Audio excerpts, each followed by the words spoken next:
Hello दोस्तों, welcome करता हूं आप सभी का एक बार फिर से। आप देख रहे हैं वासिम्पल, मैं आपके साथ सैयद शमशाद हुसैन।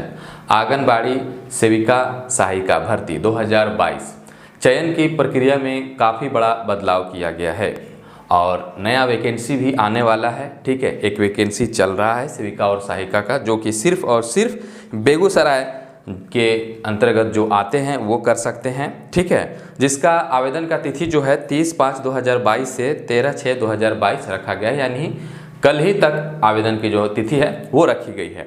अब यहाँ बात करते हैं कि जो चयन की प्रक्रिया है उसमें क्या बहुत बड़ा बदलाव किया गया है, पहले विस्तार से समझते हैं।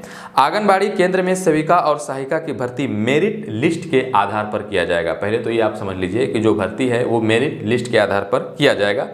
जिस तरीके से जीडीएस यानी ग्रामीण पोस्ट जो डाक सेवक है उसमें किया जाता है। ठीक है, भर्ती के लिए ऑनलाइन और ऑफलाइन आवेदन होगा। मुख्यालय से ही आवेदकों का मेरिट लिस्ट तैयार किया जाएगा, यानी जो मुख्यालय है वहीं से आवेदक जो होंगे उनका मेरिट लिस्ट तैयार किया जाएगा, जिसमें अधिक अंक पाने वाले विद्यार्थी को सेविका और सहायिका के रूप में नियुक्ति किया जाएगा। यानी साफ बात है यहाँ पर, जिसका अधिक अंक रहा यानी जिसका ज़्यादा मार्क्स रहा उसको यहाँ पर चयन होगा और वहीं से आपको तैयार किया जाएगा, मुख्यालय से ही। ठीक है, आगे बताया गया है यहाँ पर अभ्यर्थियों को सेविका और सहायिका के रूप में नियुक्ति होगी। हालांकि कुछ दिनों तक ये नियुक्ति अस्थायी होगा। ठीक है, क्योंकि शिक्षा विभाग के द्वारा चयनित अभ्यर्थियों के अंक पत्र की जांच की जाएगी, जहां से एनओसी मिलने के बाद सेविका और सहायिका को अस्थायी करते हुए वेतन दिया जाएगा।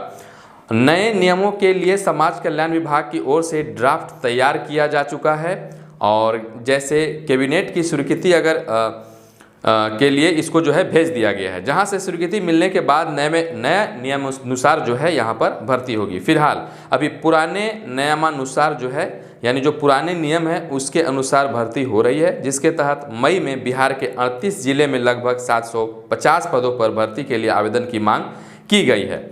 आगे यहाँ पर बताया गया है कि इसके लिए न्यूनतम योग्यता मैट्रिक है। इसके साथ ही उसके परिवार की मासिक आय जो है वो 12,000 से अधिक नहीं होना चाहिए। ठीक है, मुख्यालय से ही बनेगी मेरिट लिस्ट और ऑनलाइन आवेदन और ऑफलाइन आवेदन दोनों मोड में यहाँ पर आप दे सकते हैं।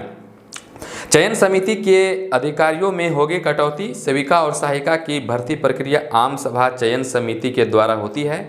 चयन समिति के अध्यक्ष की अध्यक्षता में सीडीपीओ, एलएस और वार्ड सदस्यों की टीम तैयार की जाती है, जो 1 वर्ष के लिए ही मान्य होती है। वह सेविका और सहायिका का चयन करता है और साथ ही अभ्यर्थियों के अंक पत्र का वेरिफिकेशन भी करता है। ऐसे में पारदर्शिता की संभावना कम रहती है। अब मेरिट के आधार पर चयन की तैयारी की जा रही है। इसे आम सभा चयन समिति के अधिकारों में कटौती की संभावना है। फर्जी अंक पत्र अगर आप दे देते हैं तो आपके साथ क्या होगा उसके बारे में विस्तार से जान लेते हैं। शिक्षा विभाग की ओर से 60 दिनों के अंदर ही चयनित सेविका और सहायिका यानी जो चयन हो गया होगा उसका 60 दिनों के अंदर ही अंक पत्र की जो है जांच किया जाएगा। यहाँ पर जो आपका अंक पत्र दिए रहेंगे ना, मार्कशीट वगैरह, उसका जांच किया जाएगा, जिसे एनओसी के बाद उसका वेतनमान शुरू किया जाएगा। जांच के दौरान यदि फर्जी प्रमाण पत्र मिलता है तो अभ्यर्थी को तत्काल नौकरी से बर्खास्त कर दिया जाएगा, यानी हटा दिया जाएगा और उसके खिलाफ कानूनी कार्रवाई भी चलेगी।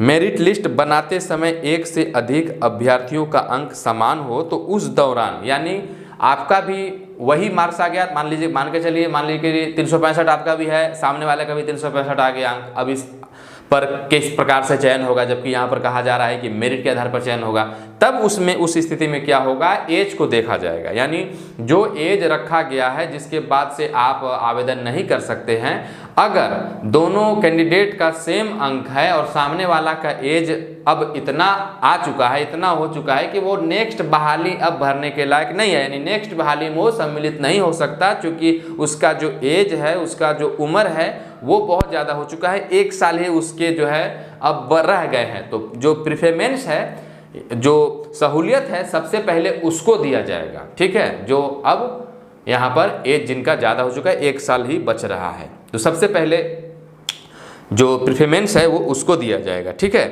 अब यहाँ पर एक और चीज़ बताते चलें, आंगनबाड़ी केंद्रों कि संचालन के लिए विभाग की ओर से लगातार प्रयास किया जा रहा है। भवन के निर्माण के साथ ही सेविका सहायिका की नियुक्ति भी सही तरीके से हो, इसके लिए विभागीय स्तर से कार्रवाई की जा रही है। मदन सहनी जो कि मंत्री हैं समाज कल्याण विभाग के, उन्होंने ये बातें बताई।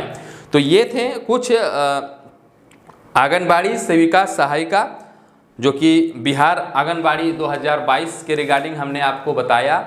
और कुछ पूछना चाहते हैं इसके रिगार्डिंग तो आप नीचे कमेंट कर सकते हैं या हमें इंस्टाग्राम पे भी डीएम कर सकते हैं, वहाँ से आप पूछ सकते हैं। जिसमें ऑनलाइन प्रक्रिया चल रहा था किस तरीके से चल रहा था, ऑफलाइन किस तरीके से चल रहा था, इसमें हमने पर्टिकुलर एक वीडियो बना दिया था बहुत पहले ही, आप जाकर उस वीडियो को देख सकते हैं अगर आपने वॉच नहीं किया तो। फिलहाल जो इसका ऑनलाइन का तिथि है वो कल यानी 13/6/2022 को ही समाप्त हो जाएगा। उसके बाद नेक्स्ट जिले के लिए अगर आता है तो आप हमारे चैनल के साथ जुड़े रहिए, सब्सक्राइब करिए, बेल आइकन प्रेस करिए और हमें इंस्टाग्राम पर भी फॉलो कर लीजिए। वहाँ पर आप हमको फॉलो करके अपने मनचाहा दिल की बात बता सकते हैं और किसी भी टॉपिक पर वीडियोस बनवा सकते हैं। चलिए बहुत बहुत धन्यवाद।